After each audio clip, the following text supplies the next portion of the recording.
Et si je vous disais qu'il existait une époque où des îles fantômes peuplaient nos cartes géographiques? Ces îles, pour certaines d'entre elles, étaient responsables de la disparition d'expéditions entières. Il faut dire que les légendes qui les entouraient avaient de quoi laisser rêveurs les explorateurs qui partaient à leur recherche. Yggdrasil, situé au large de la côte ouest de l'Irlande dans l'océan Atlantique, était censé offrir l'immortalité à celles et ceux qui venaient la visiter. Gamaland, à l'est du Japon, attirait les marins à la recherche de l'or et de l'argent légendaire qu'elle renfermait. La terre de Sanikov, en Sibérie, est même allée jusqu'à faire disparaître une partie de l'équipage d'une expédition russe. Des chimères qu'aucun aventurier ne réussit jamais à trouver. Il faut dire que, pour représenter le Nouveau Monde le plus fidèlement possible, les cartographes n'hésitaient pas à se référer aux histoires des explorateurs venus conter leurs aventures, aux rumeurs, aux observations non confirmées ou encore aux récits mythologiques. L'un de ces cartographes les plus connus est sans nul doute Abraham Ortelius, auteur du premier atlas moderne publié en 1570, intitulé Theatrum Orbis Terrarum, le théâtre du monde en français. Un atlas rassemblant pas moins de 70 cartes sur lesquelles figuraient les îles gorgées de trésors et autres légendes enivrantes. C'est dans le courant du XVIe siècle que les expéditions en mer se sont multipliées, motivées par l'espoir de trouver ces trésors inestimables. Vous l'aurez compris, il ne s'agissait pas d'îles hantées, mais bien d'îles faussement répertoriées. Mais le souci de ces fausses îles est qu'une fois inscrites sur la carte, il est difficile de les faire disparaître. Le seul moyen de les effacer des atlas était alors de faire constater leur absence par un navire qui avait effectivement navigué jusque-là. Encore fallait-il que ces derniers ne tombent pas dans le piège de la notoriété que pouvaient offrir les légendes qui entouraient ces îles mythiques.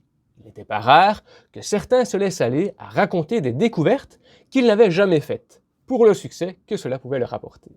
Une tâche ardue donc, qui prit plusieurs siècles avant de parvenir à obtenir les atlas que nous connaissons aujourd'hui.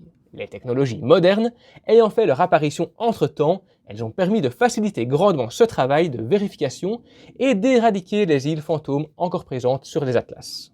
Et heureusement, car l'une d'entre elles, l'île de Bermera, située à l'ouest de la péninsule mexicaine du Yucatan, était à l'origine d'un conflit territorial entre les États-Unis et le Mexique dans les années 2000, pour une question d'exploration pétrolière. Des recherches menées en 1997 et 2009 ont permis de confirmer que cette île n'avait jamais existé. Jamais existé ailleurs que sur les cartes géographiques pendant plus de 400 ans. Vous imaginez, pendant 4 siècles, 2 pays ont entretenu des tensions pour un bout de terre qui n'existait pas. C'est fou. L'inverse s'est également produit. Par exemple, l'île fantôme de Bouvet s'est avérée être bien réelle, alors qu'elle était considérée comme un mythe pendant de nombreuses années. Ce n'est que 80 ans après sa première découverte, lors d'une expédition norvégienne, qu'on a pu correctement la nommer et qu'elle a pu être revendiquée. Des touristes peuvent d'ailleurs la visiter lors de croisières en Antarctique. Aujourd'hui, avec les images satellites dont nous disposons, il est très peu probable qu'il reste encore des îles fantômes non identifiées. Quoique, peut-être se trompe-t-on, et peut-être n'a-t-on pas encore pu identifier toutes les îles fantômes présentes sur les cartes. Il faut dire que la dernière en date est celle de Sandy Island, répertoriée sur Google Maps dans la mer de Corail à l'ouest de la Nouvelle-Calédonie. Ce n'est qu'en 2012 que des chercheurs se sont rendus sur place pour constater qu'elle n'existait tout simplement pas. 2012, c'est proche quand même. Comme vous le voyez, la vadrouille, j'ai amélioré le décor de mon studio. Je vous en avais parlé sur les réseaux. J'avais publié 1 ou 2 photos. Vous pouvez à présent découvrir le résultat final. Ce n'est pas encore parfait, hein, mais le résultat actuel me satisfait pour le moment.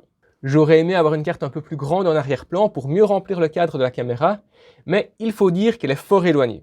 En vrai, elle mesure l'équivalent de 2 feuilles A3, donc c'est relativement grand, mais la distance donne l'impression qu'elle est plus petite. Ce qui est sympa ici, c'est qu'en ayant un décor en dur, je vais pouvoir jouer avec les lumières pour donner des ambiances plus personnalisées, ce que je ne pouvais pas faire avec le fond vert.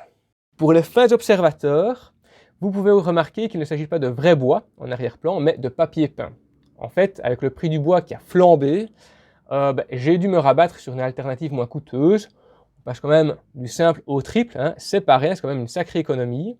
Et puis, niveau poids, c'est nettement moins lourd pour le mur, et si je veux changer plus tard, je n'ai qu'à le décrocher et le remplacer, vu qu'il a été placé sur des fines planches en bois. Et puis j'ai personnalisé le reste en fonction de l'ambiance que je voulais faire ressortir, de mes goûts littéraires et de gamer. Pour l'instant, ce décor ne sera utilisé que pour les news du vadrouilleur, mais j'aimerais bien avoir votre avis. Dites-moi un peu ce que vous en pensez en commentaire. Est-ce que vous préférez ce décor-ci ou est-ce que vous préférez le décor habituel du manoir?